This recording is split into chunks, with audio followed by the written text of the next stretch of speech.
Hello साथियों, भारतीय न्याय संहिता 2023 में हम पढ़ रहे हैं विवाह से संबंधित अपराधों के विषय में। धारा 87 जो कि आईपीसी की धारा 366 366 के समरूप है। विवाह आदि के करने को विवश करने के लिए किसी महिला को व्यापृत करना, अपहृत करना या उत्प्रेरित करना। क्या करना? उत्प्रेरित करना। किडनैपिंग, एब्डक्टिंग और inducing women to compel her marriage etcetera. साथियों, ये धारा क्या कह रही है? कह रही है कि किसी स्त्री को उसकी इच्छा के विरुद्ध किसी व्यक्ति से विवाह करने के लिए या अवैध इंटरकोर्स करने के लिए विवश करने के आशय से उसका व्यापहरण, अपहरण करना या उसे प्रलोभित करना एक गंभीर अपराध माना गया है। क्या माना गया है? गंभीर अपराध माना गया है। सेक्सुअल इंटरकोर्स करने के लिए विलुप्त करना, फुसलाना का अर्थ है बहकाना, प्रलोभन देना, बहकाकर बुराई को लाना, पद भ्रष्ट करना, सही रास्ते में जा रहा है उसको इस प्रकार से बहलाना कि उसका रास्ता भटक जाए, अनुचित की ओर ले जाना या स्वयं को पैसे देना। फलता यह केवल प्रथम बार के इंटरकोर्स तक ही या प्रथम बार अपना सत्तित्व सौंप देने तक ही नहीं है। इसमें स्पष्ट किया गया है किस प्रकार से उत्प्रेरित करना, पथ भ्रष्ट करना, बहकाकर बुराई की ओर ले जाना, बहकाकर बुराई की ओर ले जाना, प्रलोभन देना, बहकाना, फुसलाना, ये सारे के सारे उत्प्रेरित के अंतर्गत माने गए हैं।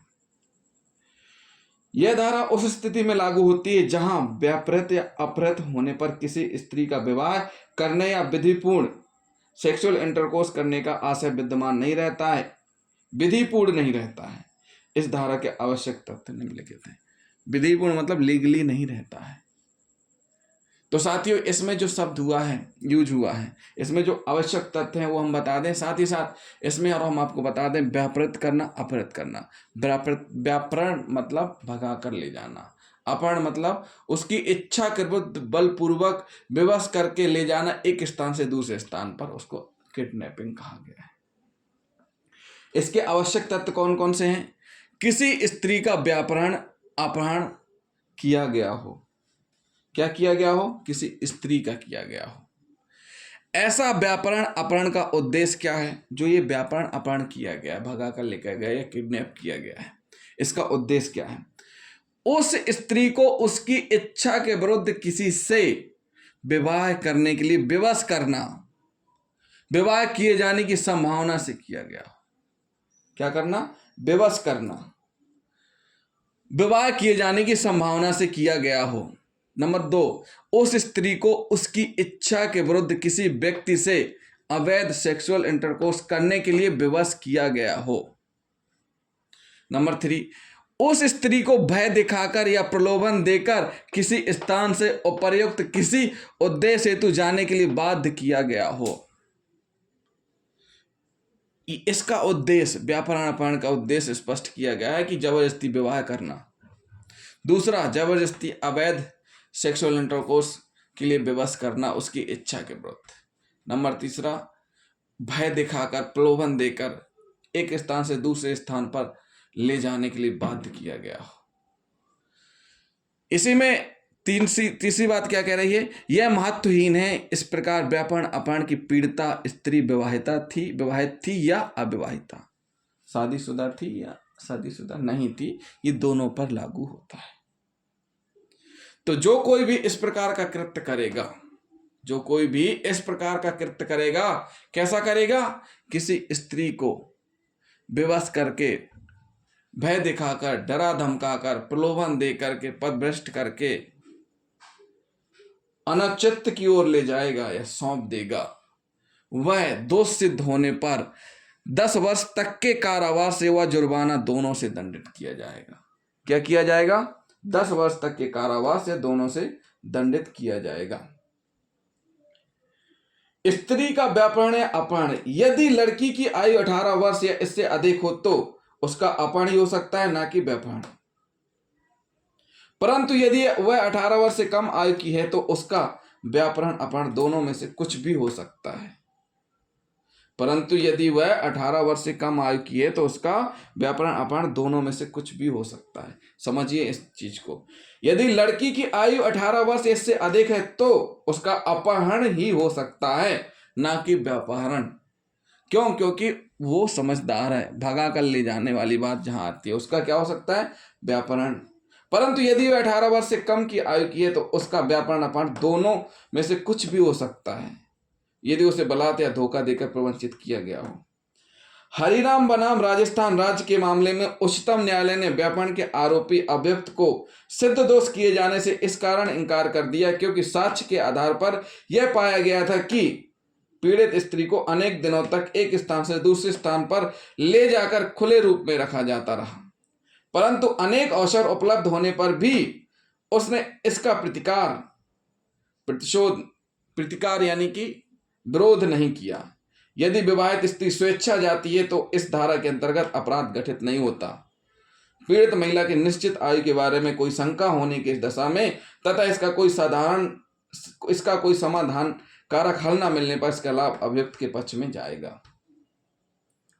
कंचन दास बनाम राज्य के बाद में अपहृत लड़की के स्कूल प्रमाण पत्र में आयु संबंधी संदिग्धता होने के कारण न्यायालय ने विकिरण चिकित्सक या एक्स किरण चिकित्सक रेडियोलॉजिस्ट द्वारा जारी किए गए आयु प्रमाण पत्र को प्रमाणित माना, जिसके अनुसार लड़की की आयु 19 वर्ष की होने के कारण उसका परिवार के पुजारी के साथ भाग जाना अपहरण नहीं माना गया, क्योंकि इसमें किसी प्रकार की प्रवंचना या प्रलोभन साबित नहीं की जा सकी। सचिंद्रनाथ मजमूदार बनाम विष्णुदास के मामले में भी न्यायालय ने धारा 366 के प्रयोजन के लिए रेडियोलॉजिस्ट द्वारा प्रमाणित आयु को विश्वसनीय माना, परंतु मंगतराम बनाम राज के बाद में न्यायालय ने आयु के निर्धारण हेतु ऑसिफिकेशन परीक्षण पर बल दिया। तो साथियों, ये हमने कुछ उदाहरण आपको बताए हैं। स्त्री की इच्छा के विरुद्ध उसे विवाह करने के लिए विवश करने के आशय से उसका व्यापहरण या अपहरण। इस धारा का मूल तत्व अभियुक्त का स्त्री को व्यापृत या अपहृत किए जाने का आशय है। स्त्री की मर्जी या इच्छा आचरण के आधार पर इस अपराध का निर्धारण नहीं किया जाता। यह केवल अभियुक्त के आशय के निर्धारण में सहायक सिद्ध हो सकते हैं। जहां किसी स्त्री को केवल परिरोध में रखा जाना साबित किया गया हो, उच्चतम न्यायालय के निर्णय अनुसार अभियुक्त को धारा आईपीसी की 365 एवं आईपीसी की 368 के अंतर्गत दंडित किया जा सकता है, न कि धारा 366 के अंतर्गत। धारा 366 यानी बीएनएस की धारा 87 तभी लागू होगी जब यह साबित कर दिया जाए कि अभियुक्त का आशय व्यापृत अपहृत स्त्री को उसकी इच्छा के विरुद्ध किसी व्यक्ति से विवाह करने या उसके साथ अवैध सेक्सुअल इंटरकोर्स करने के लिए विवश करना या प्रवंचित करना हो। जैसे यह साबित कर दिया जाता है, इस धारा के अंतर्गत अपराध पूर्ण हो जाता है, भले ही अभियुक्त अपने उद्देश्य में सफल न रहा हो तथा महिला ने अंतगोत्वा विवाह या अवैध सेक्सुअल इंटरकोर्स यथास्थिति के लिए सहमत होना स्वीकार कर लिया हो। सचिंद्रनाथ मजमूदार बनाम राज के बाद में 18 वर्षीय एक लड़की अपने पिता की अनुपस्थिति में से घर से नगद रकम और स्वर्ण आभूषण चुराकर स्वेच्छा से घर से भाग गई और अभियुक्त से जा मिली, जो उसे अनेक स्थानों पर ले गया, उसके साथ लैंगिक संभोग में लिप्त रहा, सेक्सुअल इंटरकोर्स में लिप्त रहा। इन परिस्थितियों में अभियुक्त को धारा 366 के अंतर्गत सिद्ध दोष नहीं किया जा सकता, क्योंकि उसके इस आपराधिक कृत्य में पीड़ित लड़की स्वेच्छा से शामिल हुई थी। इस धारा के संदर्भ में यह आवश्यक है कि व्यक्ति की इच्छा के विरुद्ध किया गया प्रत्येक कृत्य उसकी सहमति के बिना कारित होता है, परंतु उसकी सहमति के बिना किया गया प्रत्येक कृत्य उसकी इच्छा के विरुद्ध किया हुआ होना आवश्यक नहीं, क्योंकि यह इस बात को दर्शाता है कि उस कृत्य को किए जाने का उस व्यक्ति ने विरोध किया था, परंतु उसके द्वारा विरोध प्रकट किए जाने पर भी वह कृत्य किया गया।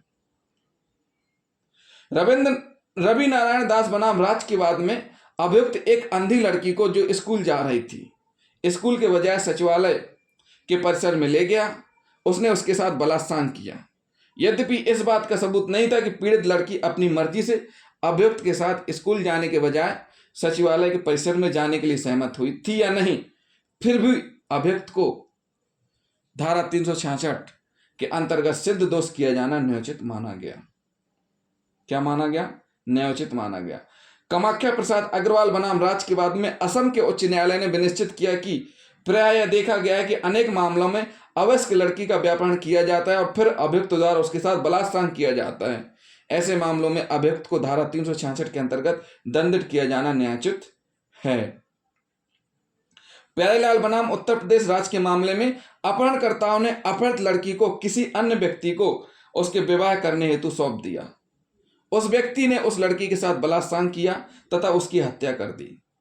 इस मामले में यद्यपि उस व्यक्ति को पहचान के अभाव में सिद्ध दोष नहीं किया जा सका, फिर भी अपहरणकर्ताओं को धारा 109 सहित धारा 366 के अंतर्गत सिद्ध दोष किया गया। तो साथियों, ये थे कुछ उदाहरण जो हमने आपको बताए। साथ ही साथ हमने समझाने की कोशिश की आपको कि धारा 87 और आईपीसी की धारा 366 क्या है। तो जिन साथियों ने अभी तक हमारा चैनल सब्सक्राइब नहीं किया है, हमारे चैनल को सब्सक्राइब कर लें और वीडियो को अधिक से अधिक शेयर करें। लाइक भी करते जाएं, कमेंट भी करते जाएं। थैंक यू दोस्तों।